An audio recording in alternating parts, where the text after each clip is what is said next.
말씀까지만 9절 말씀까지만 교독으로 읽겠습니다. 여호와께서 모세에게 이르시되 아하론의 자손 제사장들에게 말하여 이르라. 그의 백성 중에서 죽은 자를 만짐으로 말미암아 스스로 더럽게 하지 말려니와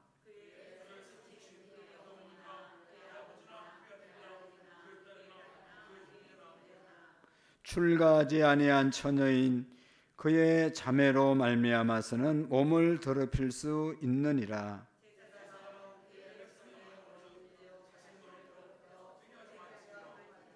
제사장들은 머리털을 깎아 대머리 같게 하지 말며 자기 수염 양쪽을 깎지 말며 살을 베지 말고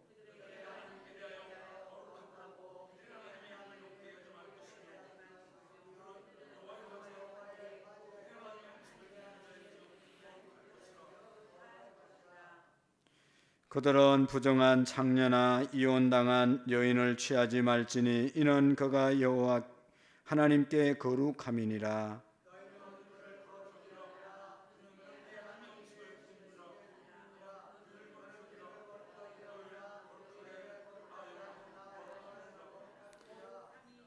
예, 9절 말씀 같이 읽겠습니다. 어떤 제사장의 딸이든지 행음하여 자신을 속되게 하면 그의 아버지를 속되게 함이니 그를 불사를 지니라.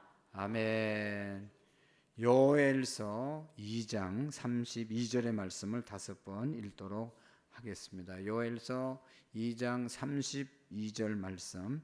누구든지 여호와의 이름을 부르는 자는 구원을 얻으리니 이는 나 여호와의 말대로 시온산과 예루살렘에서 피할 자가 있을 것이며 남은 자 중에 나 여호와의 부름 받을 자가 있을 것이며 누구든지 여호와의 이름을 부르는 자는 구원을 얻으리니 이는 나 여호와의 말대로 시온산과 예루살렘에서 피할 자가 있을 것이며 남은 자 중에 나 여호와의 부름을 받을 자가 있을 것임이라. 누구든지 여호와의 이름을 부르는 자는 구원을 얻으리니 이는 나 여호와의 말대로 시온산과 예루살렘에서 피할 자가 있을 것이며 남은 자 중에 나 여호와의 부름을 받을 자가 있을 것임이라. 누구든지 여호와의 이름을 부르는 자는 구원을 얻으리니 이는 나 여호와의 말대로 시온산과 예루살렘에서 피할 자가 있을 것이며 남은 자 중에 나 여호와의 부름을 받을 자가 있을 것임이라. 아멘. 우리 한번 옆 사람과 인사하겠습니다. 오늘도 수고 많이 하셨습니다. 잘 오셨습니다. 축복합니다. 누구든지 여호와의 이름을 부르는 자는 구원을 얻으리라. 누구든지 여호와의 이름을 부르면 구원을 받을 줄로 믿습니다. 여러분, 왜 여호와의 이름을 부르면 구원을 받습니까? 이 구원이라고 하는 뜻은 건짐을 받는다는 그런 뜻이잖아요. 건져준다. 주님의 이름을 간절히 부르면 질병에서도 건짐을 받고 또 가난에서도 건짐을 받고 또 세상 사탄 마귀 죄악으로부터도 건짐을 받고 실패로부터도 주의 이름을 열심히 부르면 건짐 받을 줄로 믿습니다. 하나님을 여호와를 부른다는 것은 하나님을 찾는다는 것이고 하나님 앞에 더 가까이 간다는 그런 뜻입니다. 그래서 여러분, 우리 자녀들이나 손자 손녀들이 또 어린 아이들이 자기가 문제 해결하지 못하고 어려운 일이 있으면 어른을 부르고 부모님을 부르면 부모님이 달려가서 그 아이의 문제를 해결해 주는 것처럼 우리가 하나님 아버지를 부르시면 하나님 아버지는 우리의 문제를 해결해 주심을 꼭 믿으시기를 바랍니다. 그래서 하나님의 이름을 부르셔야 됩니다. 주님을 부르셔야 됩니다. 늘 주님을 부르시기 위해서는 성령님의 충만함을 덧입어야 된다. 그 성령의 충만함을 늘 덧입기 위해서 어떻게 하라고 그랬어요? 성령님을 사모하라.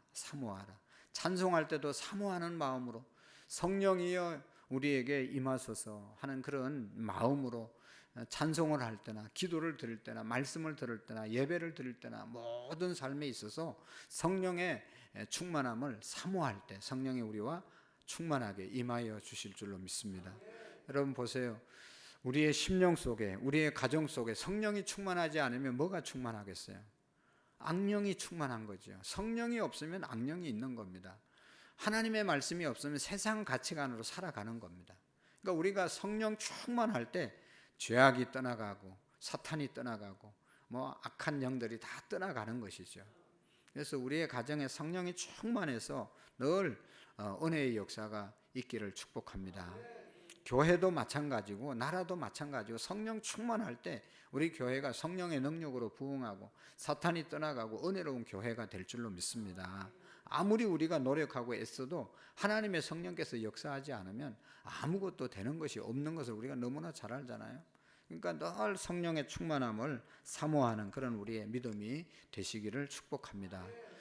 이제 우리 레위기 계속 보는데 오늘 21장이잖아요. 20장의 내용, 20장의 내용, 19장의 내용, 18장의 내용이 거의 비슷했습니다.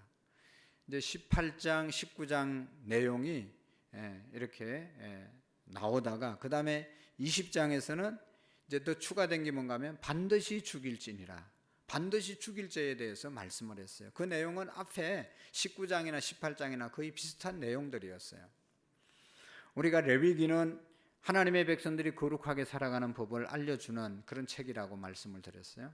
어떻게 하면 하나님과 동행할 수 있는가, 하나님의 은혜 가운데 머물 수 있는가, 거룩해야 된다. 그럼 거룩해지는 방법이 뭐냐?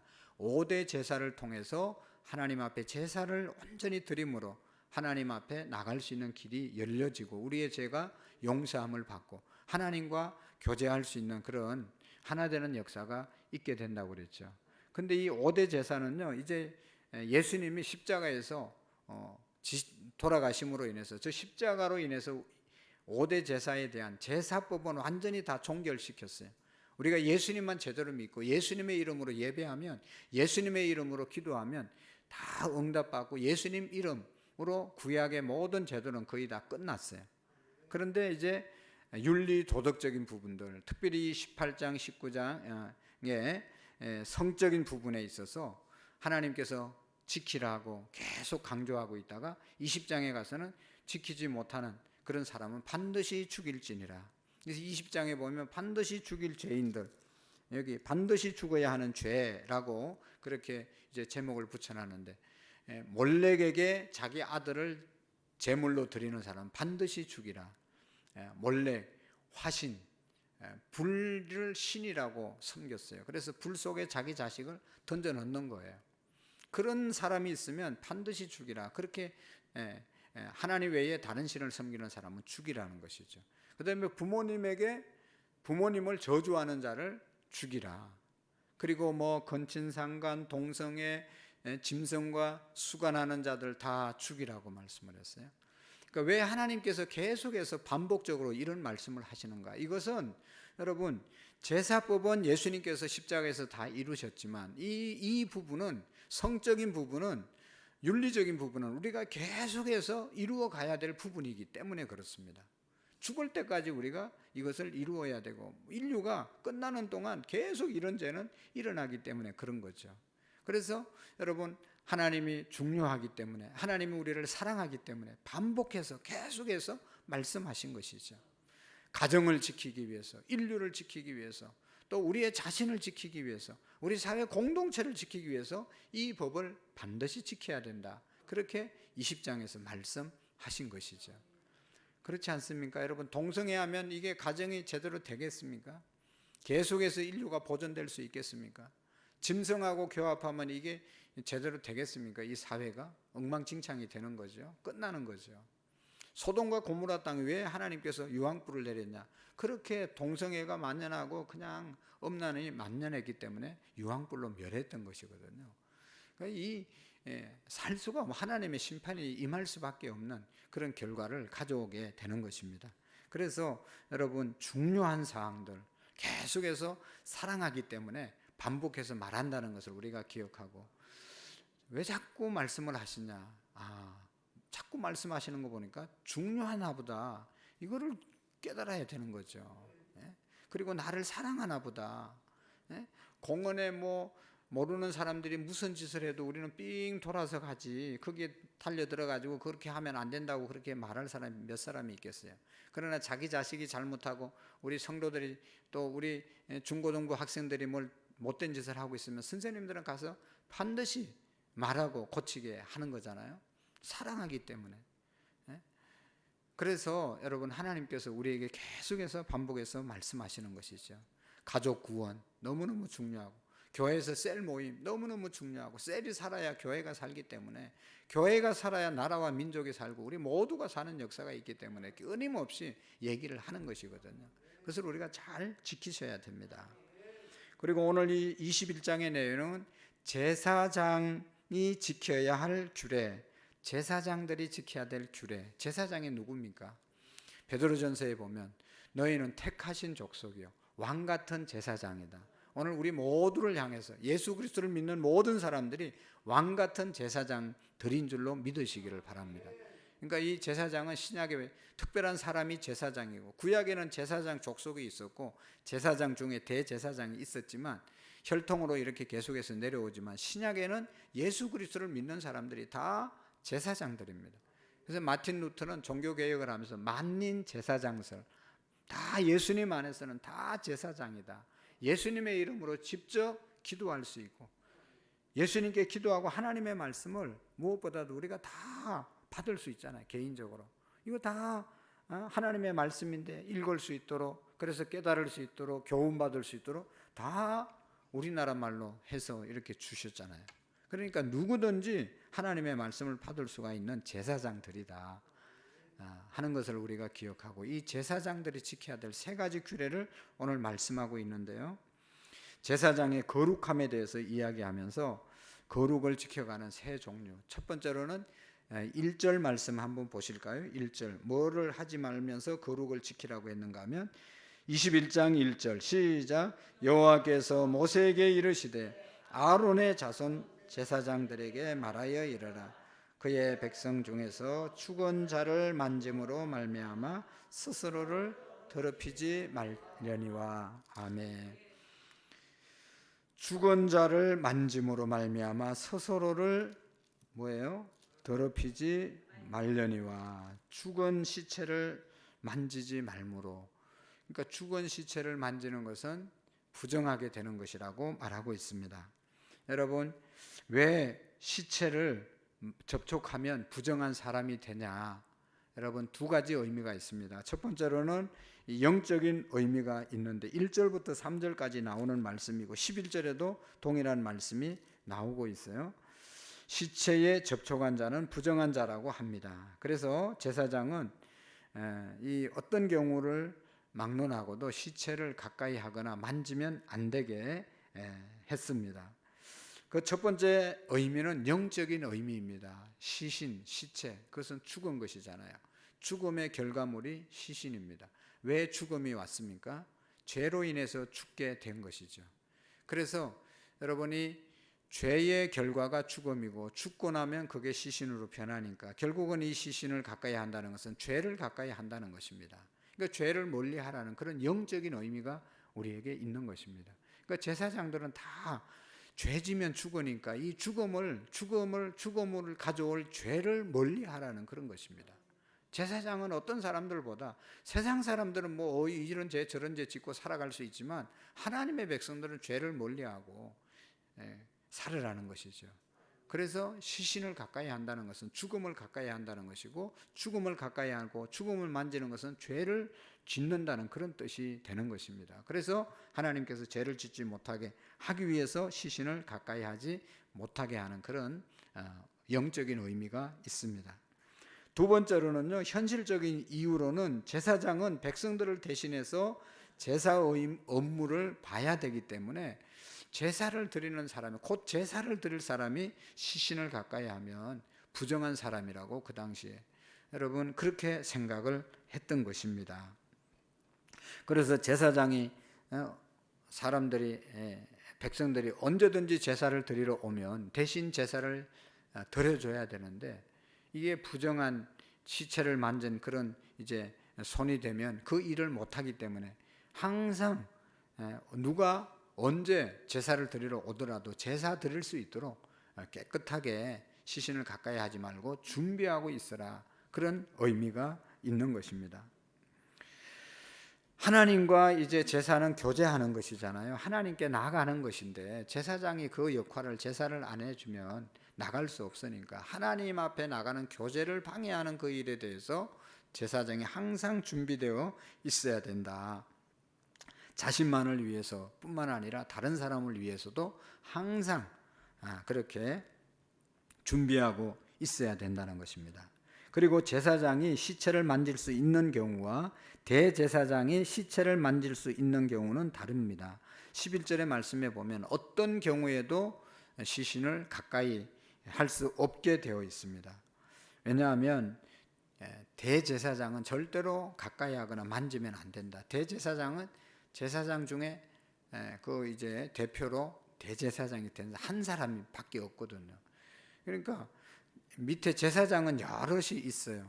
그래서 뭐 제사장 중에 어떤 사람이 사고를 치거나 또 사고를 당하면 다른 제사장이 제사는 집도할 수 있지만 대제사장이 하는 업무에 대해서는 하나밖에 없기 때문에 대제사장이 사고가 나면 이 일은 할 수가 없어요. 그러니까 항상 대제사장은 자기의 그 제사를 집도할 수 있는 언제든지 집도할 수 있도록 시신을 멀리하라는 것이죠. 그래서 이 대제사장의 직무를 대신할 사람은 없기 때문에 항상 대제사장은 어떤 경우에도 시신을 가까이 하면 안 된다. 여러분, 대제사장 그분은 그 일만 해야 되는데 그 일만 이제 시신을 가까이 하지 말라는 이런 뜻은 다른 어떤 사람들보다 더 높은 이 거룩의 기준을 가져야 된다. 성결의 기준을 요구하고 있는 것입니다. 이는 사람에 따라서 혹은 직임에 따라서 더 높은 수준의 성결을 요구하고 있는 것과 같은 이치지요. 여러분, 세상 사람들이 똑같이 죄를 짓는데 또 우리 예수 믿는 세상 사람들이 짓는 죄를 자기들은 지면서 예수 믿는 사람들이 지면 예수 믿는 게 어떻게 저렇게 하냐. 그 중에 또 장로님들이 그런 죄를 짓고 목사가 그런 죄를 지면 이거 뭐 매스컴 나올 그러한 것처럼 막 떠들어대잖아요. 어떻게 목사가 그럴 수 있냐, 장로가 권사가 그럴 수 있냐.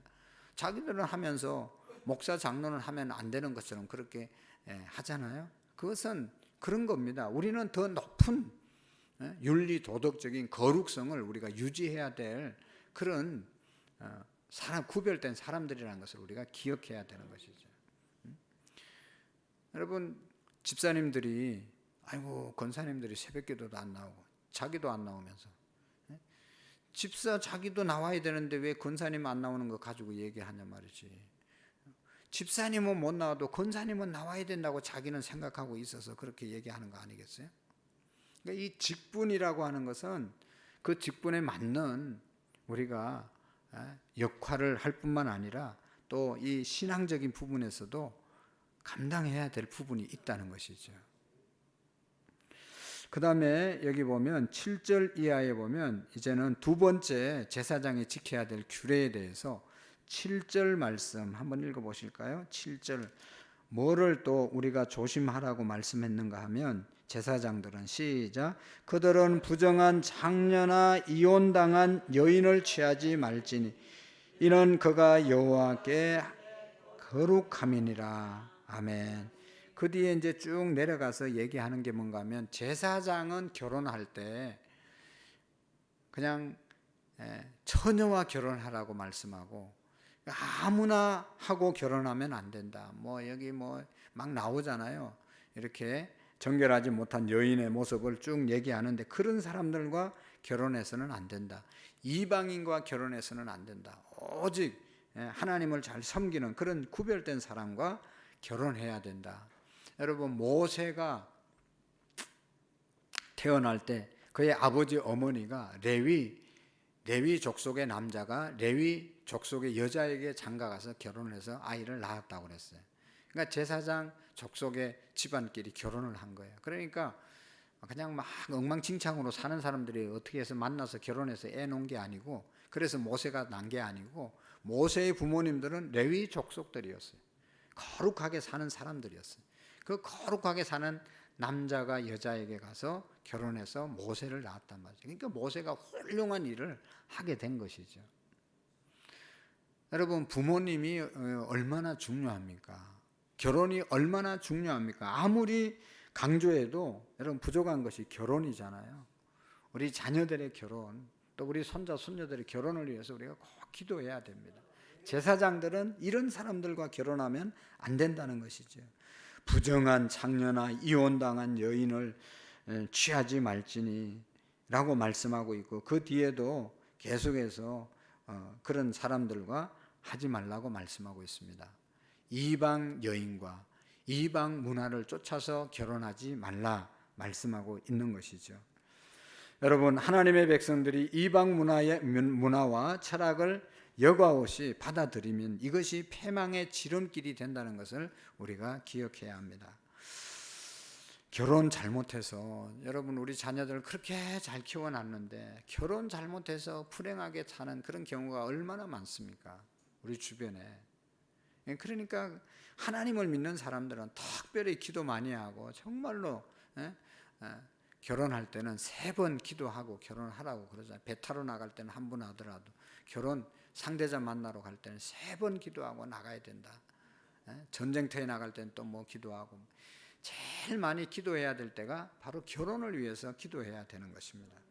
여러분 보세요. 솔로몬은 나중에 초창기에는 하나님 잘 섬겼지만 나중에 이 이방 여인들을 데리고 와가지고, 이방 여인들이 그냥 온 것이 아니라 자기들이 섬기는 신을 하나씩 다 가져와서 1000명의 자기 후궁이 있었다고 그러잖아요. 그러니까 뭐 얼마나 복잡했겠어요. 그러니까 나라가 마지막에 두동강이 나는 그런 아주 큰 불행이 일어나게 된 것이죠. 여러분, 우리가 이 결혼하게 되면 상대방의 문화나 종교도 받아들일 수밖에 없는 것이죠. 가만히 보면 여러분, 여자 말을 남자가 다 듣게 돼 있잖아요. 그래요, 안 그래요? 다 들어요. 다 들어. 근데 왜 다 못 듣게 해요? 다른 건 다 듣게 하면서 교회 오는 것만 못 듣게. 그건 설득이 안 되나요? 다른 건 다 저더라도 교회 데려오는 건 데려와야 되는데 어떻게 돼서 거꾸로 돼? 다른 거는 뭐 집에서 남편을 쥐잡듯이 잡으면서 교회 오는 것은 꼼짝 못하고 내버려 두는 거, 그건 아주 잘못된 거잖아요. 여러분, 이 결혼에 대해서 우리가 깊이 생각해야 되는 것입니다. 그래서 우리 이방 여인을 데리고 결혼을 하면 이방 문화를 가져올 수밖에 없다. 그래서 여러분 고린도전서에는 안 믿는 사람과 멍해를 같이 하지 말라고 그랬잖아요. 가능한 한 믿음의 형제 자매와 결혼해서 하나님의 일을 잘 할 수 있는 그런 은혜로 우리 자녀들을 인도해야 할 줄로 믿습니다. 솔로몬이 그렇게 타락하게 된 것은 이 여인 아내를 잘못 만나서 데리고 와서 그렇게 된 것이죠. 아무튼 여러분이 대제사장 또 제사장들의 결혼을 통해서 신앙의 변질을 가져오든지 아니면 타락되어서는 안 된다는 경고를 분명히 하고 있는 것입니다. 훗날에 보면 이스라엘 백성들의 타락은 항상 제사장들이 타락에 앞서서 진행되었습니다. 제사장이 타락하면 백성은 타락하게 돼 있을 수밖에 없는 것이죠. 여러분, 그래서 우리 지도자들이 너무너무 중요한 것입니다. 셀에서는 셀 리더가 중요하고, 교회에서는 목사가 중요하고. 여러분, 목사가 기도 안 하면서 교인들한테 기도하라고 하면 교인들이 하겠어요? 자기가 안 하면서 하라는 말을 또 할 수 있겠어요? 목사가 기도하면서 기도하라고 해도 안 하는 판인데 자기는 안 하면서 하라고 그러면 누가 따라오겠어요? 기도 안 하면 살 길이 없는데, 망하는 길밖에 없는데 망하지 않게 하기 위해서 기도하라고 그렇게 얘기해도 한 20% 한 10%나 따라오나요? 새벽기도 그렇게 얘기해도 한 10% 나오죠. 10%. 그러니까 우리가 이 지도자들이 제대로 되어야 되고, 이 이스라엘 백성들이 타락하게 된 것은 지도자들이 타락이고, 타락하면 하나님의 심판이 오기 때문에 타락하지 말라고 말씀하는 것이죠. 그래서 이 결혼을 통해서 제사장들이 꼭 이방 여인과 결혼하지 말고 또 잘못된 그냥 아무하고나 우리는 결혼하면 안 된다. 결혼을 위해서 기도 많이 하고 준비하고 그래서 경건한 가정을 이루어야 된다라는 것을 말씀해 주고 있고요. 마지막 세 번째 우리 제사장들이 지켜야 될 것은 16절 17절 말씀 17절 시작. 아론에게 말하여 이르라. 누구든지 너의 자손 중 대대로 육체에 흠이 있는 자는 그 하나님의 음식을 드리려고 가까이 오지 못할 것이니라. 그 뒤에 이제 쭉 보면 누구든지 흠이 있는 자는 가까이 하지 못할지니 곧 맹인이나 다리 저는 자나 코가 불안한 자나 지체가 더한 자나 뭐 이렇게 발이 부러진 자나 손이 부러진 자나 등이 굽은 자나 키 못 자란 자나 눈에 백반이 있는 자나 섭진이나 버점이 있는 자는 고한 상한 자나 쭉 말하면서 이런 사람들은 제사장이 될 수 없다. 제사장은 한마디로 말하면 육신적으로 육체적으로 건강하고 온전한 사람이 제사장이 돼야 된다. 그런 말씀을 하고 있어요. 요즘은 우리가 적용되어질 수 없는 부분이죠. 이 말의 의미를 우리가 깨달아야 됩니다. 온 몸이 건강해야 된다는 것은 온전해야 된다는 것은 우리가 몸이 온전하지 못하면 일을 온전하게 해내지를 못하잖아요. 팔이 한쪽밖에 없으면 한쪽 발로 하는 게 한계가 있잖아요. 양팔로 하는 것보다 더 못하잖아요. 다리가 한쪽 없으면 양발이 있는 사람보다 더 불편하게 더 이제 한계가 더 있는 것이죠. 그러니까 하나님이 우리에게 맡겨주신 사역은 온전하게 감당할 수 있어야 된다. 제사장들은 하나님이 주신 그 사역을 온전하게 부족함이 없이 감당해야 된다. 여기 보면 코 없는 자나 뭐 눈 없는 자나 뭐 없는 자나 뭐 손이 없는 자나 뭐 없는 자를 쭉 얘기하잖아요. 없는 자 같이 사역을 하면 안 된다. 그런 뜻입니다. 우리가 사역을 할 때 팔이 없는 것처럼 그렇게 하지 말고 온전하게 해야 된다는 것이죠. 발이 없는 것처럼 하지 말고, 그러니까 입으로만 하지 말고 뭐 손으로만 하지 말고 온몸으로 해야 된다는 그런 뜻입니다. 여러분 어떻습니까? 우리가 사역을 할 때 여러분 그렇지 않습니까? 오늘 우리가 이 신체적인 그런 부분 온전성을 얘기하면서 온전한 사역을 우리가 감당해야 되는 것이죠. 하나님의 사역은 전력을 다해서 진심으로 해야 된다는 것입니다. 그 당시에는 또 실질적으로 여러분 제사장이 하는 일이 사람들이 제주들이 짐승을 가지고 오면 가축을 가지고 오면 잡아서 하나님께 드려야 되잖아요. 그러면 그 짐승 잡는 것이 소를 가져왔다. 그러면 소를 잡는 것이 그게 쉬운 일이 아니잖아요. 소 잡아봤어요? 닭도 한 마리 못 잡을걸요 우리는. 그거 잡으려면 아주 장정들이 돼야 될 것 같아요. 나도 못할 것, 난 염소도 못 잡을 것 같아요. 그러니까 제사장은 건강해야 된다. 온전해야 된다. 그래야 그 이제 제사 드리러 오는 사람들이 그런 짐승 가지고 와도 딱 해가지고 잡아서 빨리 제사 드리고, 그 다음에 제사 드리고 난 다음에 그거 뭐 청소할 게 또 얼마나 많이 있어요. 그런 것들 건강해야 하는 것이지 건강하지 않으면 할 수 없다. 그러니까 건강한 사람이 제사장이 돼야 되고 그런 사람을 세워야 된다. 그런 말씀을 하고 있는 것이고, 영적인 의미는 우리가 어떤 일을 하더라도 부족하게 하면 안 된다. 목사가 되면 목사의 하나님께서 주신 어떤 것들을 잘 감당하고, 또 장로님이나 집사님, 권사님들 다 우리에게 맡기신 역할을 또 뭐 각 부서가 있는데 그 부서에 온전하게 손이 없는 것처럼 뭐 발이 없는 것처럼 코가 없는, 눈이 없는 것처럼 그렇게 빵꾸나게 하면 안 된다는 것이죠. 그래서 제사장 된 저와 여러분들이 오늘 하나님이 주신 규례를 우리가 잘 기억하고, 하나님이 왜 이 규례를 주셨다고 그랬어요? 우리를 사랑하기 때문에 이 말씀을 주신 것이고, 그래서 이 말씀을 우리가 잘 지킴으로 내가 살고 제사장이 살고 제사장이 살아야 또 국민들, 백성들도 사는 것 아니겠어요? 그러니까 우리 모두를 살리기 위해서 주신 말씀임을 믿고 영적으로 우리가 죄를 멀리하고 또 결혼 생활에 있어서, 문화 생활에 있어서 이방인들과 믿지 않는 사람들과 분명히 다르게 살아야 되는 것이고, 또 사역을 감당할 때는 온전한 사역을 감당하는 그런 저와 여러분들이 되어질 수 있기를 축복합니다. 하나님 아버지 참으로 감사합니다. 오늘 저녁에 하루 종일 주님께서 주신 직장에서 일하고 달려왔습니다. 우리 권사님, 장로님, 집사님들 하나님 축복해 주시고 하나님 돌아가서 평안한 단잠을 잘 수 있도록 은혜 베풀어 주옵소서. 예수님의 이름으로 기도하옵나이다. 아멘.